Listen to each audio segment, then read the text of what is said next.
Welcome to Go Bank Yourself, where we break down how to grow and control capital like a banker. I'm your host, Dovi Herman, joined by my co-host, Pinny Levy. Let's begin.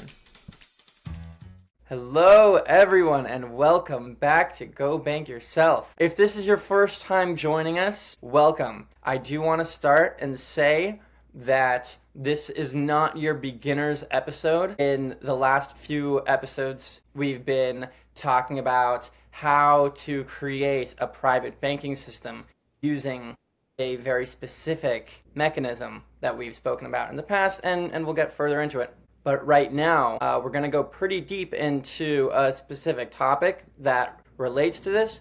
But if this is your first time here, you may want to go back to episode 1 or 2 and check out 3, 4, 5, and 6.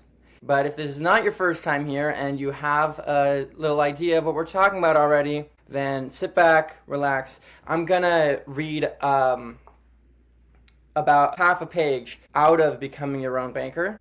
There's a much easier way to accomplish the creation of your own banking system, and the mechanism has been around for over 200 years. It is tried and true. It is called participating, dividend-paying, whole life insurance. But the problem is that very few people know how the business works, including the home office folks in the life insurance companies. True story. At this point, it will help if you understand what is meant by the word cogeneration. It is a term used in the production of electrical power. As most everyone knows, electrical power is produced in plants using fossil fuels, coal and petroleum products, nuclear fuels, or water to turn turbines. But there is another source of electrical power that is significant: the wood products plants, sawmills and paper mills. Trees are harvested for the wood they contain, but the bark on the outside of the tree and the sawdust from sawing lumber has little economic value, but they make a very good fire. This source of heat can do the same thing that fossil fuels do to turn dynamos to produce electricity. Every sawmill of significant size and all paper mills have a cogeneration plant to make their own electricity. Imagine that you own a paper mill, and that your cogeneration plant can produce 125% of your mill's need for electrical power. What do you do with the surplus power? Yes, you can sell it, but do you erect power distribution lines, get a sales force, etc., and ask potential customers if they would like to buy power from you instead of their customary power supplier? Heavens no. You understand how the power distribution system all work and simply tie into the established system and sell them the power. It is much more efficient than trying to do it any other way. Creating your own banking system through the use of dividend-paying life insurance is much like cogeneration. All the ingredients are already there in place. All you have to do is understand what is going on in such insurance plans and tap into the system. Tap into it. Tap into it. You can tap into this multi-billion-dollar life insurance company that's extremely stable and use the advantages that they offer you.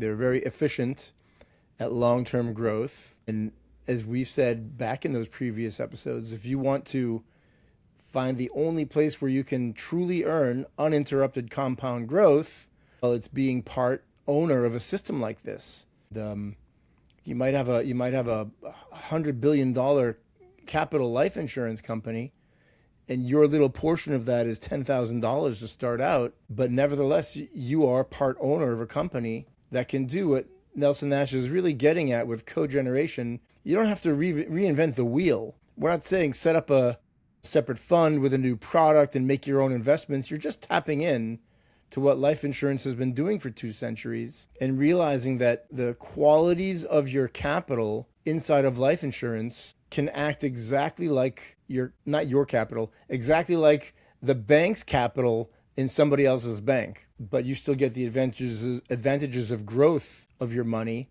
and the ability to leverage it, more importantly. Yeah, absolutely. So in the same way that you would expect that wherever you want to store your money, you're getting a rate of return on it. When you store your money inside whole life insurance designed properly, even designed it, your father's Oldsmobile, even designed the old-fashioned way where it takes decades to move the needle off of the lever and start getting some growth. Mathematically speaking, you'll always start seeing growth. Nelson Nash, what he really innovated was using paid-up additions riders, translate that into English, showing us how to kickstart these policies with plenty of capital for our instantaneous or short-term needs for cash. all by way of saying to design the policy, to fund a policy, and start using it because its qualities of a bank are the parallel to what Nelson Nash says about cogeneration. If you're going to bother to start up a paper mill or a sawmill, well, you're going to have the byproducts of your primary job, the sawdust and the bark and the leftovers, to keep water, to create electricity that can meet all of your needs for electricity. And it's fuzzy in the analogy that he uses, but all of your needs for banking, he's trying to say, can be accomplished with your policy. I need a car. I need a house. My kids need a house. I need a business loan. Or after a long time, or with a very significant size policy, I need to buy a building. There's not anything that can't be accomplished within got to be patient. Within 1 or 2 generations, you could buy just about anything a person would want to buy. But realizing that we have to start somewhere, and with a small financing like credit card consolidation, student loan consolidation, cars, he specifically appliances, cars, the things that all Americans finance. So we have to start somewhere. So rather than trying to start from scratch, we can tap into a system that's already established, that has been established for over 100 years, that shows you very conservatively how they plan on their business dealings for the next 100 years. When you see an illustration, they're showing 100 years out, 120 years out. And those are very conservative numbers. So we see that the system is already established for us to be able to tap into it. Right. And you can see the milestones along the way. Within 5 years, I can buy a car with my bank. Within 10 years, I can put a down payment on a house with my bank. Within 30 years, my adult children, can take a mortgage out of the family bank, and they're not, what are they not doing? They're not paying, 40% interest. Heck, that was that was for my mortgage at 3,875. They're not paying 50%, 60% of their cash towards interest to somebody else's bank when they're able to use that system set up by mom and dad, particularly when they're good stewards and know what to do with our inheritances when it flows to them at 120. At that point in the book, he's only establishing that we can accomplish with life insurance what others, it would take all of their investments, all of that risk, all of that tax consideration, and now put your money into a bank and now grow your bank separately. Now you own a bank. Mazel tov, what are you going to do with your bank? He's saying you can skip that and accomplish all of that like cogeneration, like a paper mill or sawmill provides for their own electricity with the tools that are already there inside, in the analogy, a whole life insurance policy. If a power plant supplies 125% of the power that he needs, what does he do with that extra 25%? He basically sells it back to the grid, right? Exactly. So what are exactly. we doing? His own power is for free. His own power is coming for free. And additionally, he's making a profit from the electric company as he sells that surplus energy back into the grid, as he writes and as you say. So yeah, what's the analogy? About that, yeah, as us as dividend-paying whole life insurance policy owners, as private bankers. So what we see in the long run, so you can assail whole life by pointing out to the first handful of years how there's no profit to be spoken of, right? If you're looking simply at what did I pay in and what can I access as liquidity, as a loan, well, my liquidity is less than my premiums. So therefore, is it a loss? Is it a bad investment? We address that elsewhere. But we're saying once a policy, at least on a yearly basis, I'm paying X premium and my growth in the policy is X plus 10%. Well, now I'm seeing on a year-to-year basis, my policy is gaining steam. And eventually I reach a place where every dollar I pay is doubled inside the policy, tripled inside the policy. Meaning to say, my policy is accomplishing the protection side, and it's providing so much growth that it can overcome what you can conceive as the interest I would have to pay to access that money, or outside of the life insurance environment, the interest I'm paying someone else's bank. And ultimately, who cares about the temporary loss of liquidity at the beginning? If you're still 70, 80, sometimes 90% liquid, and you had that cash just sitting somewhere idle anyways, even in some kind of savings account, you can't be nearly as efficient with your dollars inside of those places if you wanted to tap into that capital than you can inside of your own private bank. And you can't say the need for financing goes away. I mean, there's a very near and dear octogenarian to me who took out a car loan a few years ago from her own local bank. So, meaning it's just she had the cash to buy a car, but it just goes to show you the way of thinking is I take a loan for my cars and I pay finance. That's the way I do things. That's the way America, that's how we acquire things. Well, Depending on the person, maybe it does make more sense to just take out the car loan because liquidity is valuable. If that's all the cash you have, even inside of a policy, I wouldn't necessarily recommend someone to empty out their policy to buy a car because then they give up the liquidity that they have. right. However, if someone's worried about the early illiquidity of life insurance, well, 60 years down the road when you're in your 80s, there's plenty of liquidity. Of course, had she had it, that woman should have taken a policy loan and leveraged her cash value rather than using someone else's bank, and even rather than paying cash. Nelson Nash is saying that 0.25%, selling the electricity back into the grid, meaning now conceive of a life insurance policy that's so efficient that you can cover all of your financing needs and have leftover money to go back into your premiums in the life insurance language. I have money that's covering my liquidity needs. I'm borrowing against the liquid portion of my policy, and there's plenty left over to go back into the policy anyway. I'm covering all the electrical needs for my house, and I'm selling back to Florida Power and Light. My policy is growing money hand over fist, so any loan I take, it's as if it's making more. I'm going to go into a dangerous territory. As if, and truly in some cases, especially for mature policies, I'm earning more money with my premium dollars than what it's costing me to access the liquidity portion of the life insurance policy. Are you saying because on a year-to-year basis, your policy could grow by, let's say, 40% in that single year? The new cash in for that year grew 40% cash on cash, and you're taking a 6% loan. Correct. You can reconcile that my money is more powerful inside life insurance. The growth of my money inside life insurance, especially when accounting for the tax-free nature of the growth, very technically the tax-deferred, tax-free access as a loan or as a death benefit always. Well, the power of my money inside life insurance is worth more to me than the cost of access to the loans that I will take in the future. Ergo, I have a power plant that's making enough juice to run itself, so much so I can feed power back into the grid and make money off of Florida Power and Light in my example of a local power company. So yes, there comes a time in whole life that it would be foolish to use someone else's bank. As he goes on to continue, why would you, if you owned a grocery store, why would you let your family shop anywhere else? You've got captive customers. Right. It makes complete emotional and objective mathematical sense to shop, i.e. to be a customer of your own bank. Get a little schizophrenic, have two personalities. I'm going to be the bank owner, I'm going to be the bank loan officer, and I'm going to be the borrower making the decisions. Does it make sense for me to take a loan now?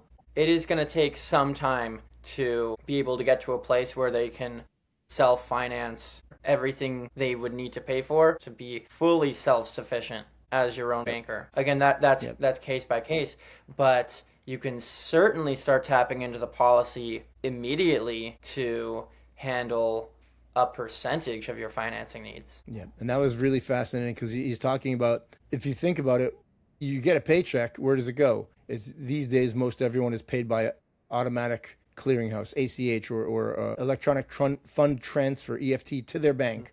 Boom, there's money in my account. How did that get there? Go check your pay stub. What do I do with it now? I pay financing charges, I pay expenses, I save a little. He's saying, well, if we're truly at a place where we understand the power of our bank, 100% of that paycheck that comes into, I'll use Bank of America, comes out and goes right away into the Bank of Pinny. Mm-hmm. And I'm at a place where I'm letting it earn all of its interest. I'm letting it do the function of owning a bank, i.e. making money. And now if I need to, I can leverage it for expenses, even expenses. To clarify, We're not necessarily saying you can fund all your lifestyle expenses today by buying a couple life insurance policies, but you could get there. 100%. You want to be there to a place where you're financing even your expenses. This is a little controversial. It can't happen right away because the policy doesn't have enough momentum or literally cash value for the layman. I mean, there are some who start out with large policies, but they have to be able to justify them. But you can get to a place where the basis is understanding the value of your dollars inside the life insurance policy is worth much more than the cost of access as a loan. And we can stress test a policy and say, even if you borrow against the policy for the purposes of expenses, consumables, well, then you would still have more liquidity even if you ignore the loans and never paid them back. Meaning, when we get a paycheck, we want to pay cash because we want to be done with it. But in Nelson's ultimate thought experiment, if all of your money goes into a life insurance policy as premiums, we realize that we'd have to take a loan to pay other things, even say groceries, keep it easy. Whereas it would make the conventional wisdom is pay cash for groceries. They're not an investment, they're nothing else. But even if you, with a properly designed life insurance policy and over a long scale, even if you borrow money for expenses, consumable expenses, and never pay those loans back, your policy will be larger, even net of those loans at death. Meaning ultimately a larger death benefit will pay off those loans, and you lived your life through policy loans. Ultimately, that's how we use these policies as retirement strategy. Yep. You Living off live of one's policy future dead by self. borrowing against it, Yep.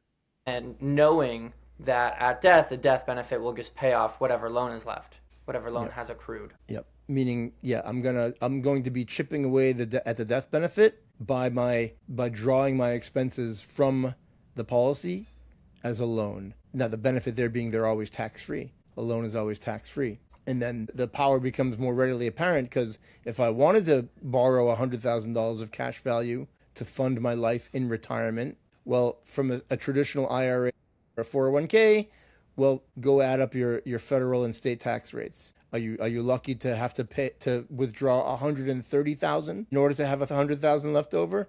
In California, more. So, and again, if you think the tax rates will be lower, go check out the national debtclock.org. I don't hear this topic spoken about a lot in our space. If somebody, and correct me if I'm wrong, but if somebody does take $100K from their K or IRA as retirement income, isn't that going to affect their Social Security? How much they'll receive in Social Security? Yep. The provisional tax rate, if it used to be $36,000 for a married couple, that if you take investments in anything, even tax-free investments like a municipal bond, and the income that you distribute is $36,000 for a married couple, they'll begin taxing your Social Security at the highest rate. And there's two investments that don't count in provisional tax. That's life insurance loans and Roth IRAs. So now good luck living off of a Roth if you can only fund it to the tune of $8,000 a year, even for a lifetime. How much money's in there already? So a Roth can partially fund anybody's retirement. And we'll do another episode on qualified plans. We are not big fans. We do not want to partner with the government. When the experts tell you what to do, are you the type to go after that and say, wow, the experts have spoken? Or, how good were the experts during COVID? How good were the experts during, like Nelson Nash says, when he built his investment empire and rates tripled? What do the experts say now? They mumble something about selling the property. Who's going to buy the property when banks aren't lending and the prices crashed and you're going to come out at a huge loss? So many examples that we can think of. Everyone's been affected by the experts one way or another over their lifetime. And this is definitely a bit counterculture, what Nelson Nash kicked off with becoming your own banker. If you haven't yet, please like, subscribe, send to a friend. Let's get this message out there. Order Becoming Your Own Banker. Read it for yourself. You don't just have to take our word for everything. This is not, as Nelson says in the introduction, this is not a book for life insurance agents to sell more life insurance. It was written for the consumer. It's for education purposes. Exactly. Check out that cogeneration in the early chapters when Nelson's talking about developing the discipline and the thought processes to go through developing this thing, which is so different than any conventional financial advice out there. Thank you for listening to Go Bank Yourself. To learn how to apply these strategies in your own life, email Dovi Herman at realchangefinancial.com. We'll see you in the next episode.